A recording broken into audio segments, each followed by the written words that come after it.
نحمده ونصلي ونسلم على رسوله الكريم اما بعد۔ قرآن میں اللہ کا حکم ہے فاسألوا اہل الذکر ان کنتم لا تعلمون، کہ آپ اہل علم سے سوال کریں اگر آپ نہیں جانتے۔ بہت بڑی بات ہوتی ہے کہ اللہ تعالیٰ انسان کو اس بات کا احساس دے دے کہ مجھے نہیں آتا۔ جس بندے کو یہ آ گیا کہ مجھے کچھ نہیں پتا یا یہ بات مجھے نہیں آتی، وہ انسان ایک وقت آئے گا زمانے کا امام بنے گا۔ وہ سمجھ جاتا ہے صحابہ کرام کو جو بات نہیں پتہ ہوتی تھی صحابہ کرام پوچھتے رہے۔ اب یقین کریں قرآن کریم کو آپ پڑھیں نا، یسألونک ماذا ينفقون یسألونک عن المحیض فلاں فلاں، یہ جو ساری چیزیں ہیں صحابہ کے سوالات ہیں، اللہ کی طرف سے نبی علیہ السلام کے جوابات ہیں، اور قرآن کا دین مکمل ہو چکا ہے۔ یہ ہمیں کرنا چاہیے اور ضرور پوچھنا چاہیے تاکہ ہمارے علم میں اضافہ ہو۔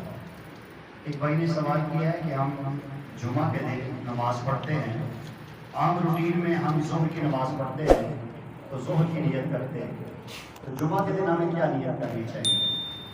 تو جمعہ کے دن میں جمعے کی سنتیں جو پہلے پڑھتے ہیں نیت یہی کرنی ہے کہ یوم الجمعہ، جمعہ سے پہلے کی 4 سنتیں، پھر اسی انداز میں جمعہ کے بعد پڑھتے ہیں تو یوم الجمعہ کو اس کی اصل جو نیت ہے زبان سے کہنا ضروری نہیں ہے، آپ کے دل و دماغ میں تصور ہو کہ میں یہ کیا عمل کرنے لگا ہوں۔ عادت اور عبادت کو جدا کرنے کی چیز کا نام نیت ہے۔ انسان جو ذہن میں ہے کہ میں نے ابھی جمعے کی 4 پہلی سنتیں پڑھنی ہیں، ابھی میں نے جمعے کے بعد کی 4 سنتیں پڑھنی ہیں، ابھی میں نے 2 سنتیں پڑھنی ہیں، تو بس وہی ذہن میں لے آئے اور اپنی اس تسلی کے لیے زبان سے بھی کہہ دے تو اچھی بات ہے۔ ورنہ اب قرآن و سنت میں ملتا ہے انی وجہت وجہی للذی فطر السماوات والارض حنیفا وما انا من المشرکین، یہ نماز کے لیے کہ میں بس اللہ کی طرف متوجہ ہو گیا، اللہ کی عبادت کرنے لگا ہوں، بس میں مشرکین میں سے نہیں ہوں۔ تو بس نیت اصل دل کے ارادے کا نام ہے۔ جب آپ نے ارادہ کر لیا اور شروع کر لی تو وہ آپ کی نماز ہے۔ ایک بندہ آیا اور شروع کر دی اور سوچا ہی کوئی نہیں کہ فرض پڑھوں گے سنتے پڑھوں گے، اس کی نماز تو نہیں ہوگی۔ اصل چیز یہ ہوتی ہے کہ جب آپ گھر سے چلے ہیں آپ نیت کر کے آئے ہیں کہ میں نے ابھی عصر کی نماز پڑھنی ہے، ابھی میں نے مغرب کی نماز پڑھنی ہے، ابھی میں نے عشاء کی نماز پڑھنی ہے، ابھی میں نے جمعہ کی نماز پڑھنی ہے، تو وہ جب آپ چل کے آئیں آپ کے مائنڈ میں چیز موجود ہے وقت کی نماز ہوگی۔ ہاں اس کے اندر اب فرق یہ کرنا ہے کہ میں عصر کی غیر موقع سنتے پڑھنے لگا ہوں یا عصر کی 4 فرض پڑھنے لگا ہوں، یہ نیت کرنا ضروری ہے۔ پھر جب بھی آپ امام کے ساتھ کھڑے ہوتے ہیں تو آپ یہ نیت کرنی ہے کہ پیچھے سے امام کے اس کی ابتدا میں کھڑا ہوں۔ اگر آپ آگے جماعت میں کھڑے ہو گئے، آپ نے جماعت کی نیت ہی نہیں کی تو آپ کی نماز کدھر ہوگی؟ آپ امام ایکسیپٹ کریں گے تو آپ کی بات ہوگی۔ ایسی فقہاء نے لکھا ہے کہ بعض ایسی جگہ ہوتی ہیں کہ وہاں حرم کے علاوہ خواتین بھی شامل ہو جاتی ہیں نمازوں میں، تو اب اگر امام مسجد نے ان عورتوں کی امامت کی نیت کی تھی کہ جو میرے ساتھ پیچھے نماز پڑھیں گی تو پھر ان عورتوں کی نماز ہوگی۔ اگر امام مسجد نے ان کی نیت نہیں کی کہ میں ان کو اپنی ابتدا میں لیتا ہوں تو ان کی نماز نہیں ہوگی۔ دوسرا مسئلہ فقہاء نے یہ لکھا ہے کہ بسا اوقات اگر خواتین مردوں کی صف میں کھڑی ہو جائیں اور امام مسجد نے عورتوں کی امامت کی نیت کی تھی تو عورت کی نماز ہوگی، مرد کی نماز خراب ہو جائے گی، اور اگر امام نے نیت نہیں کی تو مرد کی ہو جائے گی، عورت کی نماز نہیں ہوگی۔ اگر خدا نخواستہ ایسا کی آتا ہے، اتفاق ہوتا ہے، تو بات خلاصہ یہی ہے کہ اصل دل کے ارادے کا نام نیت ہے۔ اب پانی نہ پانی، ہم وضو کرتے ہیں تو وضو میں اگر آپ پاکی کی نیت نہ بھی کریں تو آپ کا وضو ہو جائے گا۔ ہاں اگر بسم اللہ پڑھیں گے تو آپ کے صغیرہ گناہ معاف ہو جائیں گے۔ اب مٹی سے ہم تیمم کرتے ہیں تو مٹی پاک نہیں کرتی، پانی پاک کر دیتے ہیں۔ وَأَنزَلْنَا مِنَ الْمَاءِ مَاءً طَهُورًا، اللہ کہتے ہیں ہم نے آسمان سے پانی پاک صاف اتارا ہے، تو پانی سے پاکی ہو جاتی ہے بغیر نیت کے۔ ایک بندے پہ غسل جنابت ہے اور اس نے کسی چلتے پانی پہ نہر میں پاک پانی میں چھلانگ لگائی، جسم ملہ پار آ گیا، جسم سارا دھل گیا تو صاف ہو گیا اگر اس غسل کی نیت کر دی۔ تو اسی انداز میں تیمم کریں گے تو وہاں نیت شرط ہے کہ مٹی پاک نہیں کرنی۔ تو نماز کے اندر بھی اگر نیت کریں گے تو آپ کی توجہ یکسوئی ہو جائے گی۔ اب جو ہم کہتے ہیں کہ نماز میں کھڑے ہوں تو قیام میں آپ سجدے کی جگہ پر دیکھیں، رکوع میں آپ پاؤں کے ناخنوں پر دیکھیں، سجدے میں آپ اپنی ناک کے نرم حصے پر دیکھیں، تشہد میں اپنے گود میں دیکھیں، سلام دے وقت اپنے کندھے پر دیکھیں۔ یہ ایک صرف توجہ کو ایک جگہ جوڑنے کے لیے یا اس کے اندر ایک احساس پیدا کرنے کے لیے۔ علماء فرماتے ہیں کہ قیام میں تب ہوتا ہے، حکمت اس میں یہ ہے جو علماء نے سمجھی ہے کہ انسان بلندی میں جاتا ہے تو اس کے اندر ایک بڑائی آتی ہے، تو اللہ کہتے ہیں تم نے یہاں نیچے جانا ہے، بٹی میں یہ جو نیچے ہے سجدے کے تو نے اس کے نیچے جانا ہے، اپنی بڑائی نہ پیدا کر۔ رکوع میں جب جاتا ہے تو اس کو بتایا جاتا ہے کہ یہ ناخن ہے، یہاں سے تیری روح نے نکلنا ہے، یاد رکھ تو نے مرنا بھی ہے۔ سجدے میں جب ناک کو اس جگہ دیکھے گا تو یہ اس کا ایک فزیکلی اس کو سمجھایا جا رہا ہے کہ مرنے کے بعد سب سے پہلے مٹی نے تیرے ناک کو کھانا ہے۔ اور جب تشہد میں بیٹھنا ہے تو یہ نیت ہے کہ بھائی میں نے اتنی بڑی عبادت کی ہے، گھر تو میری خالی ہے، مجھے ملے کچھ نہیں، سلام پھیر کے میں اللہ کی رحمت سے اب واپس آ گیا ہوں ملاقات کر۔ دوسرا سوال ایک دوست نے یہ کیا ہے کہ بعض ساتھی یہ کہتے ہیں کہ جو غیر موقدہ سنتے ہیں، عصر کی ہیں یا عشاء کی ہیں، دو پڑھنی چاہیے۔ بھائی دو کہیں بھی نہیں پڑھنی چاہیے۔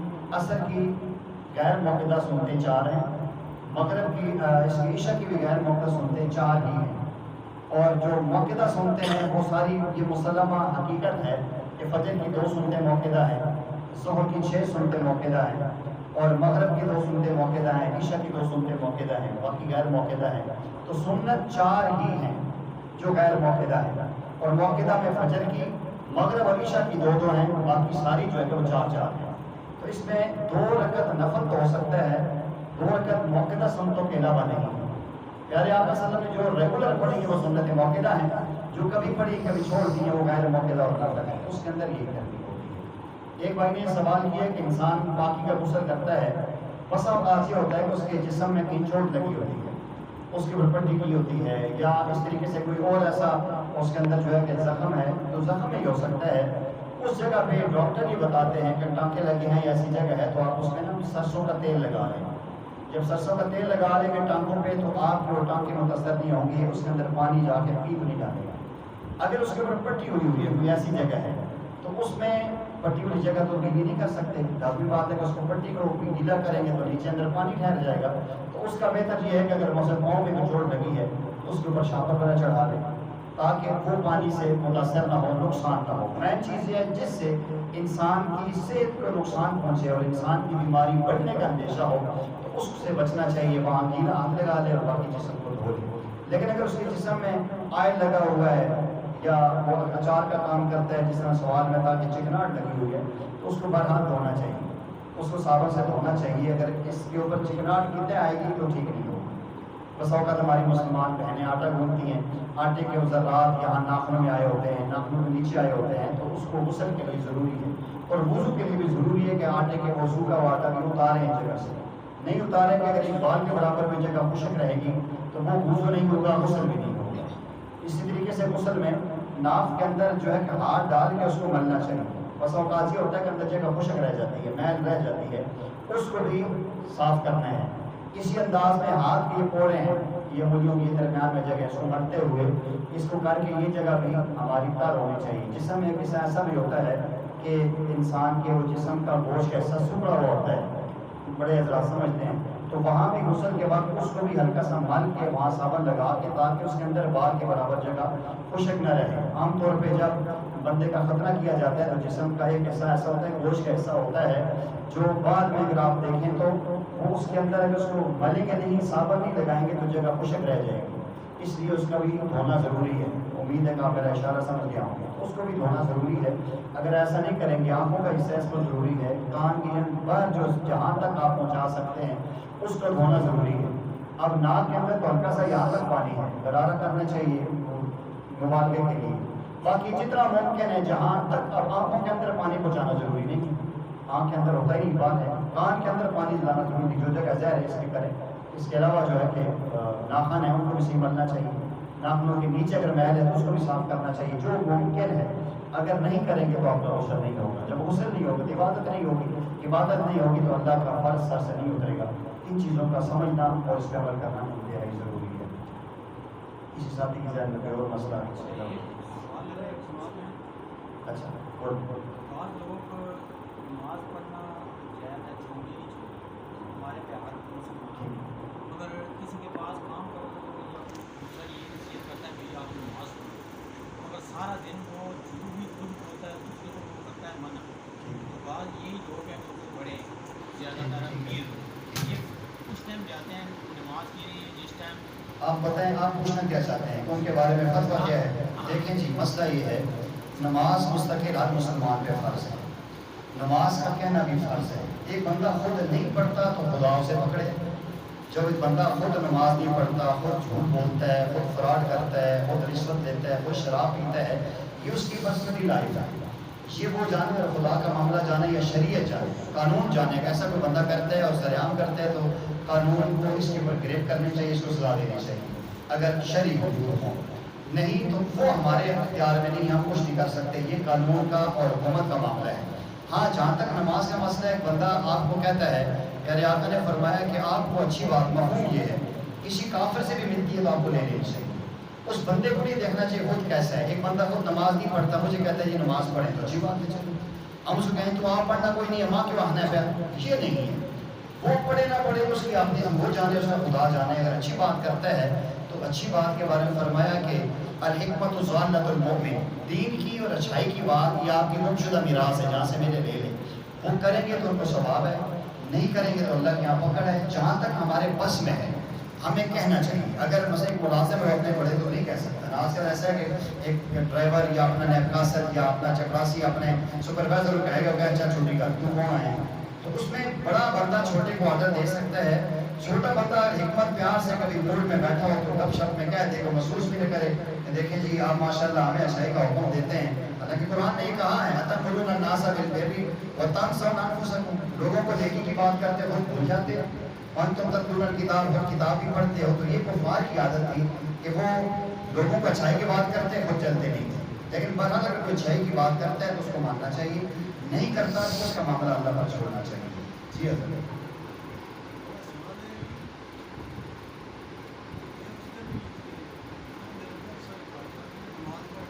جی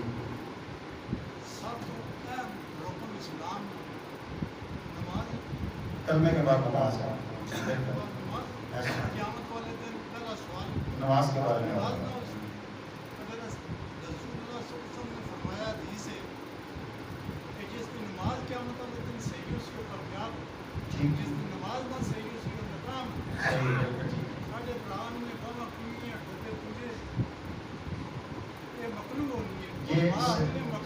میں بتاتا ہوں، یہ صحیح فرما رہے ہیں جی کہ یہ بات حقیقت ہے کہ ایمان کے بعد سب سے بڑا رکن اسلام میں نماز کا ہے. اور پیارے آقا صلی اللہ علیہ وسلم نے فرمایا کہ الصلاۃ عماد الدین، یہ دین کا ستون ہے.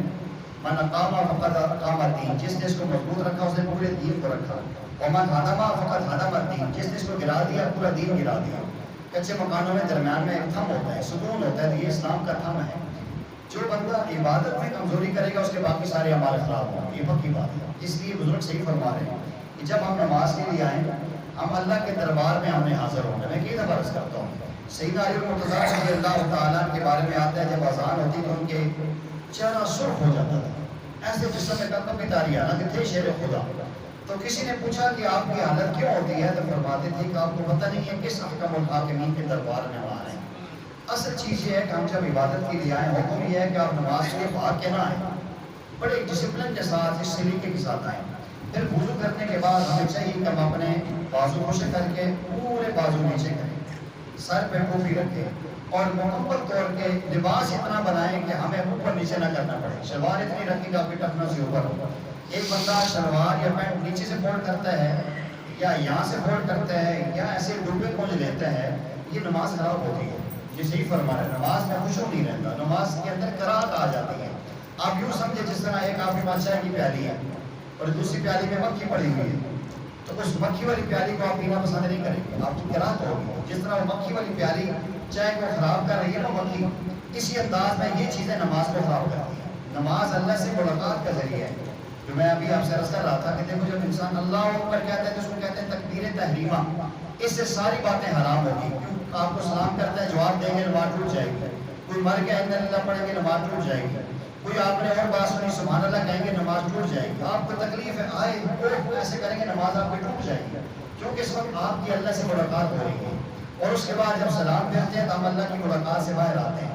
ہمارے مشائخ اس کی مثال یہ دیتے ہیں، جس طرح آپ دیکھتے ہیں ہمارے قریب یہ آرمی آفس ہمارے قریب ہی ہے، تو روٹ لگتا ہے جی آرمی چیف نہ جانا ہے. اب روڈ میں سارے راستے کلیئر ہوتے ہیں، کوئی بندہ کوئی گاڑی آپ کو نظر نہیں آتی کہ آرمی چیف گزر رہا ہے. اگر درمیان میں CCP کا ٹرک آ جائے، کنٹرول بورڈ کا کچرے والا، اس دیور کی بھی شامت آئے گی اور پورے سٹاف کی بھی. کہ تو شرم نہیں آتی یار چیف آرمی سٹاف آ رہے تو کتنے لے ہیں گندہ کچرا. یہ برداشت آج دنیا میں کوئی چیز کوئی آفیسر نہیں کرتا. تو یہ نماز میں روٹ لگتا ہے، بندے خدا کا روٹ لگا ہوا ہے. اب درمیان میں گندگی کے خیالات، یہ گندی دنیا کے خیالات آئیں گے. گرمی آ گئی تو ہم شروع کر رہے ہیں، ایسے جا رہے ہیں. کسی اور میں اکثر ہم دیکھتے ہیں یہاں 2 منٹ کی نماز کی ایسی آوازیں آتی ہیں.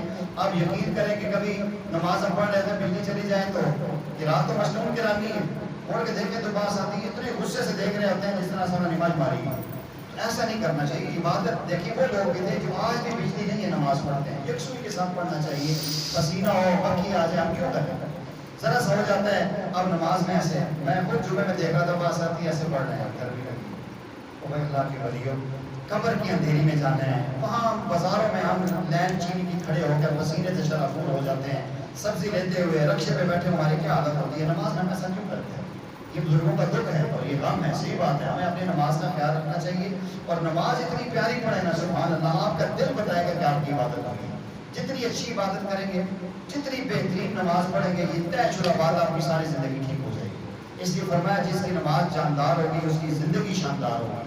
نماز میں آپ احتیاط کریں، آپ کچھ سے لکھوا لیں، اسی دن سے آپ کی زندگی ٹھیک ہو جائے گی، سارے معاملات کنٹرول ہو جائیں گے. جب اللہ اور آپ کا معاملہ خراب ہوگا، آپ کے والدین ناراض ہوں گے، دوست آپ سے ناراض ہو جائیں گے، آپ کے گھروں میں لڑائیاں جھگڑے شروع ہو جائیں گے، کیونکہ آپ نے اللہ اور اپنا رابطہ خراب کیا. جب بندہ اور خدا آپس میں جڑتے ہیں، مخلوق ساری اللہ اس میں جوڑ دیتے ہیں. ہمیں اللہ تعالیٰ اس کی توفیق بھی دیں اور اس میں احتیاط کرنے کی ہمیں اللہ توفیق دیں.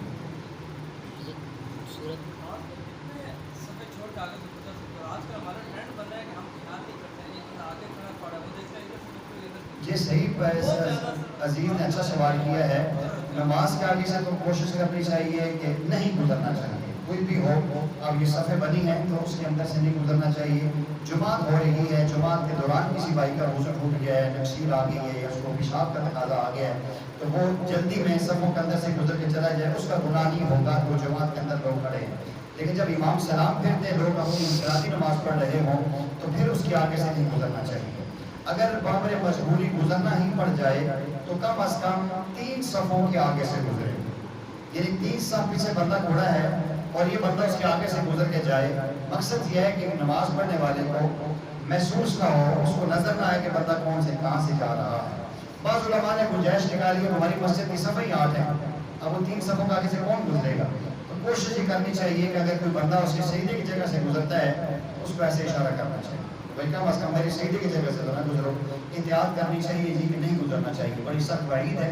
پیارے آقا نے فرمایا کہ جو نمازی کے آگے سے گزر جاتا ہے بغیر کسی عذر کے، آتے کہ بندے کو پیشاب اتنا سخت آیا ہوا ہے، ابھی اسے نکلنا ہے، مسجد قریب کرنے سے پہلے بھاگ کے نکل جائے. بامر مجبوری گنجائش ہے، جا سکتا ہے، لیکن پھر بھی اگلے بندے کی سجدے کی جگہ سے نہ گزرے، ہلکا سا کراس مار کے نکل سکتا ہے. کوئی مجبوری ہو، کوئی ایمرجنسی ہو گئی ہے تو اس طرح گنجائش بنتی ہے، لیکن روٹین میں نہیں جانا چاہیے.